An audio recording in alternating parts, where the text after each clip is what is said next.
Welcome back to the Turnaround Boardroom. I am your host, Paul Maskill, and this podcast is for home service business owners who want to understand their numbers better. We stop lying to ourselves. We remove our emotions, ego, and excuses, and we're going to let the numbers guide us. We are focusing on helping home service business owners create predictable profitability and consistent positive cash flow. Today, we have with us two experts, and we're going to learn all about how they actually look at business when it comes time to sell your business. Remember, all of our episodes discuss real business, real life. Nothing discussed here should be considered financial, legal, or tax advice for your specific situation. Every business, including yours, is different. Today, we have with us Brandon, Jacob, and Michel. Brandon has guided countless privately held service contractors to achieve their ultimate goal, successfully selling their businesses. Brandon's passion for guiding his clients has earned him the opportunity to help multiple industry icons and numerous second and third generation businesses. And he recently co-authored the book, The Business Exit Roller Coaster, with Michel, and they are both here today. Gentlemen, welcome to the show. Thank you. Thank you. So let's get into it. You guys wrote The Business Exit Roller Coaster. Brandon, if you want to lead us off, what's that mean? Well, Paul, the business exit roller coaster, the introduction that you made was about understanding numbers, and that's certainly like part of operating a profitable business. The business exit roller coaster's premise is bringing to business owners, not just in the home service industry, but in all industries, the guide to understanding the fact that a sale of the business is an emotional journey, and to address some of those fears and concerns that all business owners, whether they're small, medium, or large, have prior to and during and even after selling their business. We to make it real, Matt and I interviewed over 100 former business owners who have sold their business. And did hour and a half conversations about how they felt throughout the process. And we were able to synthesize that into the business exit roller coaster. Yeah, and I love the name of it because as someone who has sold a business before, it is a roller coaster. And obviously the clients that I work with, some of them are going through that same process of, man, my ultimate goal is to sell. And then they get an offer that they wanted, they've dreamed of. And then they start to go through this process of like, oh man, I'm going to feel so bad with my teammates. And then all of a sudden we have a good month and we're like, should we actually sell? Because we're doing better than when we got valued. And then all of a sudden we have a bad month and it's like, oh, are they going to give us the same price? And oh man, this person just left. So there's so many emotions when it goes to sell the business. But if we can start to dive into, obviously you had over 100 conversations, which is impressive. What were some of the top one or two themes that you guys really started to pick up along the way, that our listeners should know about? Well, one of the most common themes we had, a couple things is, one is a lot of people took a DIY approach to the most important financial transaction of their lives. And that's a mistake. Others use some type of representative, an M&A advisor, a broker, an investment bank. And it's our premise that the people that used some type of representative for them got a higher price, had an easier time, and made fewer mistakes, less unforced errors. We use an analogy in the book where we talk about, imagine that you and a golf pro go to the driving range, and both of you are equal on the range. Your long game, your mid game, your short games are all the same. But when you get onto the course, this is your first time to play the course or any course, and you try to save a little money. You don't even get a caddy. You decide you're going to make your own club and shot selections. By contrast, the pro has played not just that course, but many courses. And he's played it multiple times. He knows exactly what he's doing. He's got a great caddy with him. And whenever there's an emotional problem, when you have a bad shot, your game gets worse and worse. You start making mistake after mistake. Well, the pro doesn't. And the pro's used to playing for money. You're not. The pressure gets to you. You make unforced errors. So that's number one. I think there's a lot of other things that we ran into. I think it was somewhat of a surprise that it was after the business owner walked away that the greatest trauma occurred, and a lot of them struggled to handle it. So I think that's that's part of it, and that requires a lot of planning and preparation to avoid having some type of post sale depression, regret. Of course, we asked every one of them, would you give the business back, or would you take the business back and give back the money? And none of them would. So I guess regret has its limits, right? But those were a couple of the things that just jumped out. Another thing that came out, and I even had somebody message me about this today, is we concluded that entrepreneurs, or that extroverts have an easier time with the transition, or a harder time with the transition than introverts. The introvert, walks away from the company. One of the guys we interviewed in the book is building a car, building a Ford Mustang from ground up, doing a kit car. But the extroverts have a tougher time because they've got to be around people. Now they're not around people. They're not around their customers, their team. They're not around people that they know in their industry. And so extroverts really need to plan and prepare and make sure that they've got a purpose for their lives once they walk away from the company. Introverts seem to have an easier time of it. So those are a couple of top line things That we uncovered.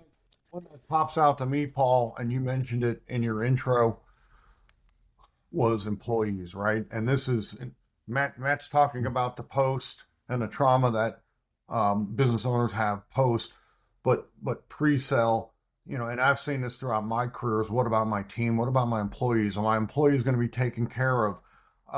That is an amazing hurdle that so many business owners put in front of themselves, that to some extent fail to even go through the process of selling their business, and others literally make it the issue of their entire transaction. And all 100 or 100 plus interviews we had, we would ask that question, and it was really fascinating to learn. And it's all in the book. It's really fascinating to learn how some people took care of their employees, some people just didn't care. But the premise that we took away from and made note in the book was, this is your time as a business owner to sell your business and to get the return that you deserve for the 10, 20, 30 years that you've operated this business, and put your entire existence, your net worth on the line every single day. It's your time to think maybe just a little bit selfish. Your employees, if they're good, and I'm assuming they are good if you're selling your business, they are going to be okay, right? They are going to be taken care of by the person who buys your business. Yeah, the owner has a little bit of imposter syndrome, and he feels guilty about taking the windfall. But what he's got to remember is he's borne all the risk, right? If the business fails, the employees lose their job. If the business fails, the owner loses everything. So he's there wouldn't be a job in the first place if it wasn't for the owner. So there is nothing wrong with exiting and collecting a windfall at the end of the day.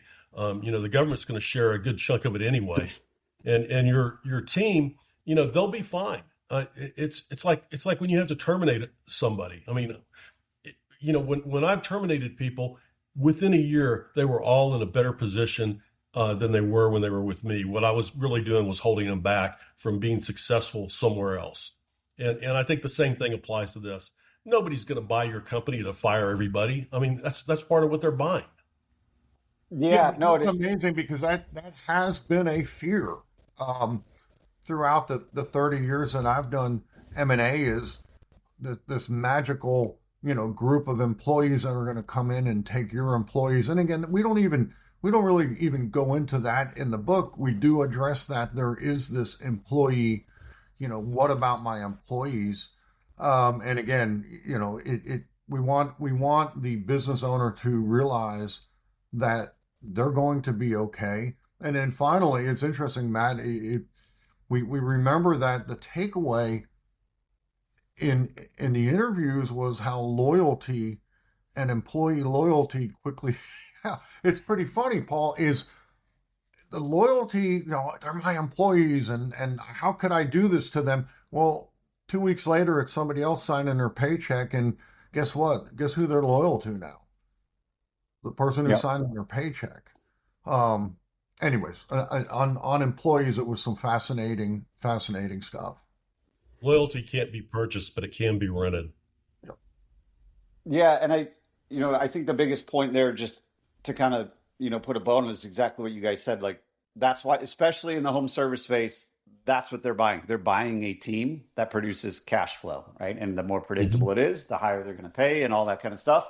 Um, and at the end of the day, they're not going to fire good employees. If you're a crappy employee, yeah, they might fire you, and it might be the same person that you wanted to fire for the last 10 years and you were too afraid to do it. So, really good insight there. I want to go back to, when you first said you looked at the people that use representation, whether it's M&A advisor, broker, investment bank, versus people that did it solo, and the people that did it solo made the mistakes that the other folks didn't. What are some of like the common mistakes you see people make when they are trying to sell their business by themselves? Because let's be honest, right now is probably the easiest time in the history to sell your business without a broker and advisor, because PE's sending everybody letters and postcards and phone calls and all that. And we get all excited. And then, once we start seeing dollars, we're like, why would I give somebody 10% of this? Or why would I give somebody 8% of this? Or why would I pay someone a success fee when I don't have to? So what are some of those mistakes that lead to time, money, stress, all the things that go into making mistakes? Matt, Let you me want let me me to take it, start. or do you want to jump in? Let me start, and then you take over. Okay. Well, let me ask this question: why would you use a realtor to sell your house? Right? You use a realtor to sell your house because it gets it in front of more people who are potential buyers, so that you have competition for the house, which results in a greater price.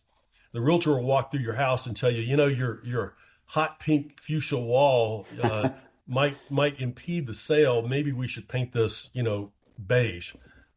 It's the same thing when you're using a business broker. They'll help you, or an investment bank, or a M&A advisor. They will help you clean up elements of your business that will cause it to sell faster and for a better price. They'll present you in front of more than one buyer, and you know what the market is when you have multiple people competing for your company.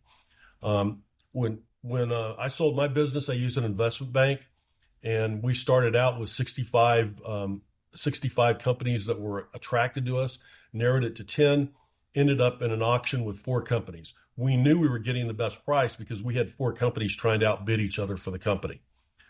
If we had just done it on our own, and we almost did a couple of years earlier, we would have sold for a fraction of that. And it was not a good price, and we didn't really know it because we didn't know what the market was. So, Brandon can talk about this. I mean, you also see mistakes like equity rolls. You're talking to a private equity buyer, and he says, "Man, this is great. You're going to get a second bite of the apple." And they talk you into rolling 40% of your equity forward. And it may be more than you really should, but you get glassy eyed, and the only information you're getting is coming from this one buyer instead of from multiple people. That's just one of the areas. Counting your earnout as part of your cash. Earnouts aren't guaranteed. They're bonuses if you get them. And I know that there's some M&A advisors out there that actually teach that, which is a mistake. Brandon?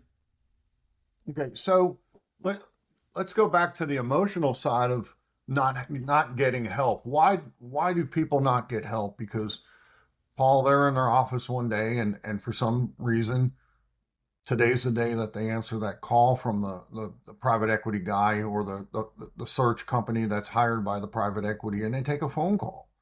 And for some reason, they start listening. Wow, we're here to buy your business, and we want to offer you millions of dollars. And all of a sudden, before they know, and we interviewed many people, not just in home contracting, that sold their businesses like this. Like, I took the phone call, and the next thing I know, I was selling my business. So let's go back to the book, right? So now we're selling the thing that drives us through life, our business, on a phone call. We haven't gone through the self-actualization analysis of, wow, I want to spend more time with my grandkids. I want to retire. I want to spend more time with my family. It's just some guy called me out of the clear blue. And next thing I know, I have this LOI. And I could tell stories, not not associated with the book, but deals where private equity, made offers, like offers on initial phone calls and asking my client to take 50% of an earnout. Well, I mean, you would have to be insane to take something like that, not knowing who you're talking to, but people did it. We've had conversations in the book where people did not have proper guidance, and really, it's not so much the value, it's not so much um, uh, the structure, and they were wrong. They made bad mistakes, but it's the emotional side of it. They've sold, and they really weren't looking to sell their business. They get carried away. They get money whipped. Yeah, It's like somebody knocking on the door of your house, to go back to the real estate example, saying, "Wow, I really like this house. I'll give you 200,000 for it." And you think, "I bought it for 60,000. This is awesome." And only later do you realize that your house is really worth 400,000, right? So Yeah. And I think, and again, obviously with, going to the emotional again, and now you've finalized a business transaction, and now you go, oh my God, I'm 55 years old, and did I really want to sell? And the answer for a lot of these former business owners is no, I really didn't, or I don't know what to do. And there's a big section of our book that addresses, that reality. And I'm guilty of it as a advisor, is let's get the transaction done. Let's not necessarily worry about day after. It was during the course of this book and working with Matt where I really realized, wow, it's a real hurdle for some people. And Matt, I'm not just talking about you. I'm talking about a lot of business owners. Like they in life, they no longer have to worry about money, or they don't have the stress, right? That business. I mean, we had some conversations about what people honestly said about stress, and all of a sudden that's gone, and now they got to look themselves in the mirror every day, and it could be tough for some people. stress. There's a lot of people that are stress junkies. I'm probably one of them. And the more type A somebody was, the more likely they were to go through some type of depression after they walked away. But here's an important part of this is Brandon talked about some of the mistakes and some of the things that people feel they don't talk about these. People do not talk about how they screwed up to other people, and sometimes they've got a confidentiality agreement that prevents that. But we got them to open up because we promised confidentiality. And for a lot of them, they were just dying to really tell the whole story to somebody. So the readers are going to pick up things that they wouldn't be able to get in conversations at a trade show or somewhere else. And again, as Brandon mentioned, we had pharmacists, we had doctors, we had farmers. I mean, we had industries all over the map included. Engineering design firms. Manufacturers. So there's a broad array of people that this is applicable to, and they're all the same. I mean, the emotions are all the same. yeah. And Bringing up a good point about the trade show, right?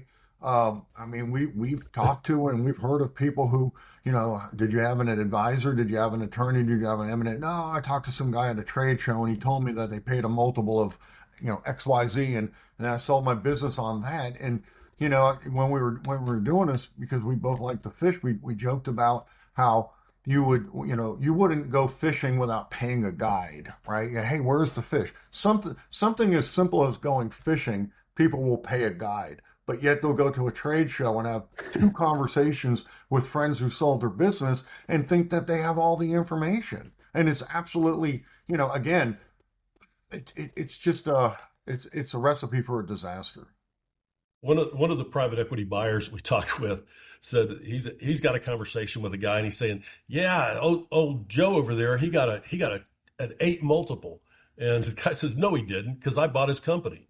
There's a lot of fish stories that are out there about multiples. Nobody ever catches a smaller fish, right? I mean, and great point, Matt. Nobody ever tells you about, yeah, I sold for X amount of dollars, but now I'm miserable as hell because I wish I didn't sell my business, or I don't know what to do with myself. Or they made a mistake and they didn't take enough cash at close, and now they can't survive on what they've got after tax, and they've got to go to work for somebody else. So now you've got somebody who's been self-employed all of his life or a good chunk of his life and is probably unemployable at this point. And he's got to suck it up and go to work for the guys that purchased his company. And most of those don't last 2 years. For sure. Yeah, and I mean, kind of going back to what you're talking about, not knowing what the market is compared to real estate. I mean, at least with real estate, you kind of have a pretty good idea of what like houses are selling for. In the private business space, you have no idea, right? Right. Unless you're doing this Right. day in and day out. And like you said, you're bringing 65, 70 buyers to the table and doing that whole process. So to me, that's even like a bigger thing. If someone knocks on my door and says, "Hey, we want to buy your house for this," worst case scenario, I go to Zillow and be like, "Well, it's actually worth this." So no, I'm good. But I've talked to people who they thought they were getting, life-changing money, which it was. Maybe someone offered them 5 million bucks and then they sell it for 5 million bucks. And then after the fact, they're talking to, someone that does this every day like you guys and they're like, "Man, your business was actually worth like 18 to 22 million." They're like, "What?" Right? Because they just don't know, because for so long, so many business owners, whether it's trades or not, they were the technician who started it and they didn't really start it to sell it. Right now, it's all of a sudden these businesses are a lot more accessible. People can buy them. There's a market for them, and they're offered money that they never thought was possible. They're like, "Yeah, I'll take it," until they realize after the fact that it was worth a lot more. So I want to go into kind of the post, and Brandon, it kind of alluded to it of, for the longest time, you guys never really even talked about it of what are you going to do after. It's like, let's just get the deal done and then figure out after. After having all these conversations, talking to people, what was kind of like the general consensus of what do they wish they would have done? Because pretty much everybody I talked to, they're like, "I'll figure it out after I sell. I just want to sell this thing." But now that you know what you know now and all the people you've talked to, what are some of the things that like they said, "I wish we would have done this so I was better prepared post close. I wish we would have done this, or I wish." What are just some general themes or things that you saw kind of float to the top of, people that were depressed and just kind of lost after they sold their business? Brandon? Some of them go up to the ranch in North Texas and hang out. I'm taking a poke at Matt. Um, First off, Paul, there's no um, answer in the book like this is what you should go travel the world. Well, some people don't want to travel the world, right? So we don't have this like antidote, like this is what you should do. But there are plenty that do. I mean, Yeah, and because everybody has somewhat of a different emotional response, and it is contingent upon, as Matt already pointed out, are you extroverted? Are you an introvert? Are you a female? Are you a male? What age are you? Right? I mean, there's so many people today selling businesses to private equity that are 50 years old. Well, that 50-year-old former business owner, he's certainly going to have a different outlook on the remaining years that he has on earth than the 67-year-old dentist that finally decides to retire and sells his practice, right? And again, there's no cutoff on age, but we certainly found that the older a business owner is at selling their business, the least, there's more or less, I should say, post transaction. What do I want to do with my life? well, there's also a factor in this that when you own a business, your identity is tied up in that, and Right. and it's a part of you, and you're no longer a part of that. And we had one woman who was a multi-generation business owner. For various reasons, she had to sell it, and she couldn't just pass it on to the next generation because she owned it jointly with her sister. So she sold it, and then she didn't know how to tell people who she was. She didn't know how to introduce herself. She was unable to do that because this is who I've been my whole life, my whole adult life. So she hired a business coach to teach her how to introduce her to people.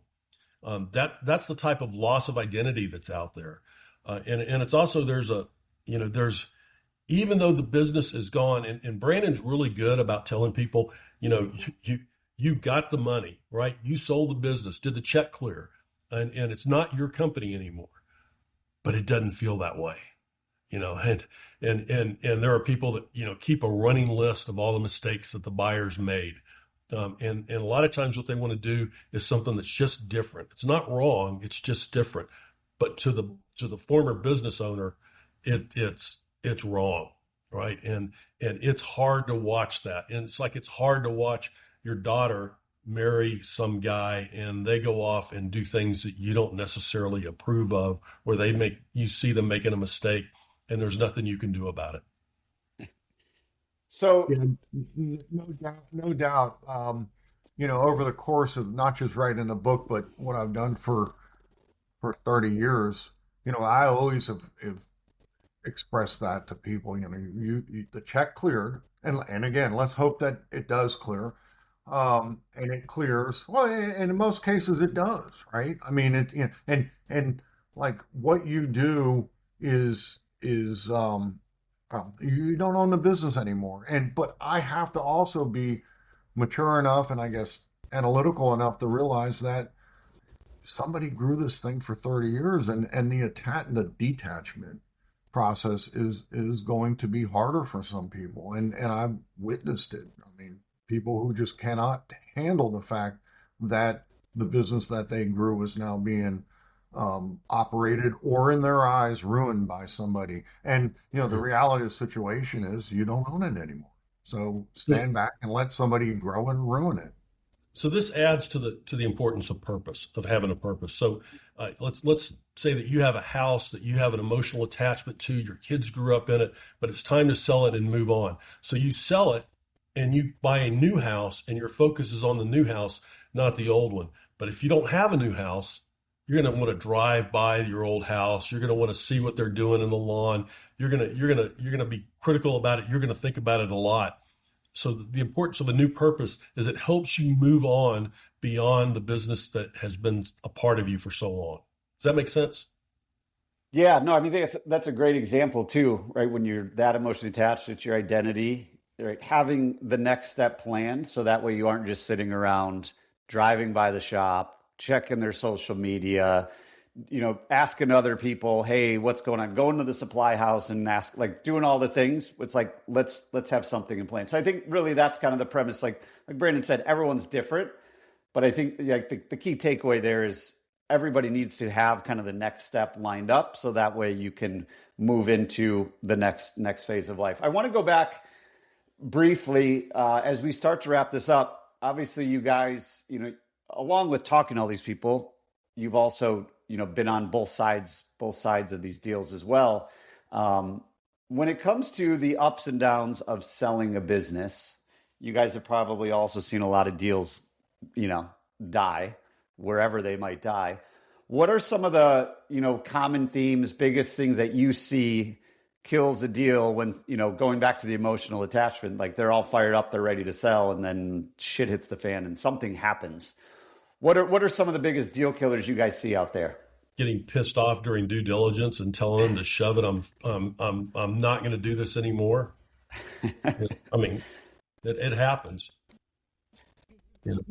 Paul, it goes back to the first part of the book is talking about reasons to sell, and it might sound a little bit like, well, I don't need to read about reasons to sell, but when I work with someone, like I want them to have a clear decision that this is what we're going to do because I made whatever the reason is because I want to move to Mexico and open a daiquiri stand.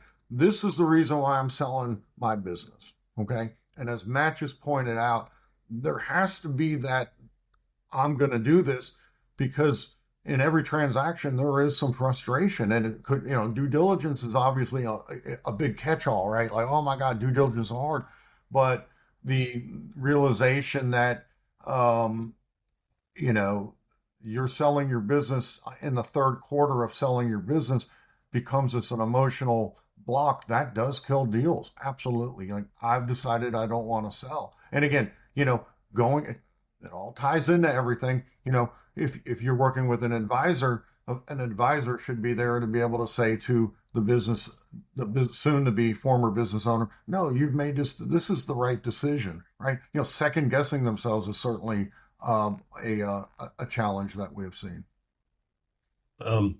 I talked to one guy. This isn't. I don't think this is in the book, but He was set to buy a company, was ready to buy it, that day. And he got a call from the seller, and the seller said, "I can't do it anymore. I can't. What's the problem?" He said, "I don't know what I would do when I wake up tomorrow." Boom, deal crashed. Done. So that's super helpful. I think for anybody out there that will someday or are currently going through this process, and a lot of the things you guys have alluded to. So as we get to wrap it up, guys, what's one thing we didn't talk about that you feel, whether it's from the book or not, that our listeners should know when it comes to selling their business? The people that took a proactive approach, that made a decision to sell their company, to sell their business, and took active steps to prepare and go through the process, were a lot happier and a lot more comfortable with everything than the people who had a sale forced upon them. Examples: poor health might cause a business to be sold under stress. We had one woman whose husband passed away, and she had to sell the business. We had one guy who showed up, and his wife was sitting there with their children on her lap, handed them to him, and it was clear to him that he either sold the business or he was going to lose his marriage. Those were all stress type of situations. And there are others. A partner flakes. There's lawsuits, there's industry changes that push people into doing this before they're ready. Brandon? One of the things, and again, it's from the interviews in the book and also my experience, and it's not really discussed enough with smaller to mid-sized businesses that may or may not have a team. A business owner trying to do a business transaction without bringing anybody into the fold Yep. is very difficult, and they get done, but it's not going to be a fun process, right? I have to play charades during the day, and then I have to run home and try to cobble together due diligence. I mean, and we interviewed people like that, and I've certainly in years ago I've been part of transactions like that, and it's just not conducive to a smooth process. I mean, that's a little bit of a macro takeaway, but certainly that's one takeaway. Another is going back to what Matt just said.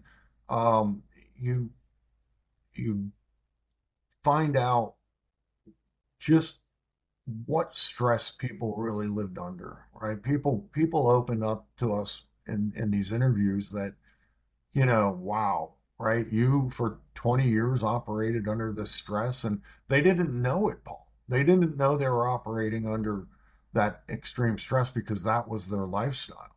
And then once their lifestyle changed with the transaction, they they were able to look and say, wow, I can't believe lived like that. Hey, Paul, so the title is roller coaster because we heard that mentioned over and over by people that we interviewed. But think about riding a roller coaster. If you've never ridden one before and you don't really know what's going to happen, and you get in the car, you would be terrified, right? It wouldn't be fun. And if you can see where it's going, you can see the track, you can look at other cars going up and down and maybe doing the loop de loop. Then you approach it knowing that it's going to be safe, knowing what's going to happen, and it can be exhilarating and it can be a lot of fun. And that's the idea behind the book: is let's take this life-changing event and let's make it as enjoyable as possible. It should be. No doubt, man. I mean, that's part of the premise, right? Is if someone reads our book, the hope is that they feel like they have been through a journey of selling a business. That's not to say that they have been through the journey or they will 100% have all the answers, but that confidence, right? Just going back to the roller coaster analogy, right? Wow, I know that some point in time I'm going to go through a big loop or I'm going to go down a big hill. We're addressing fears in this book, and it's going to hopefully instill some confidence with a business owner to proceed with a transaction. Awesome. Gentlemen, Brandon, Matt, thank you for coming on the show, sharing all your wisdom, insights when it comes to exiting our business. So if our listeners do want to get the book, where is the best place for them to do so? Amazon. It's just search for the Business Exit Roller Coaster, and you can search under my name. You can see the spelling on the screen, and you'll see that and at least one other book. It's there. Awesome. You're going to provide that in the show notes, right, Paul? Yeah, we'll link it up in the show notes as well. You can just head over to Amazon, the Business Exit Roller Coaster. We'll link that up so that way, guys, you just click it, check it out. But guys, thank you again for coming to the show today. Really appreciate it. Thank you, Paul. So much, Paul. And everyone else out there, this is how professionals on the financial side, transaction side of trades, and all other businesses look at things. If this episode resonated with you and you want to check out the show notes for this episode and all the other ones, head on over to thebluecollaradvisors.com.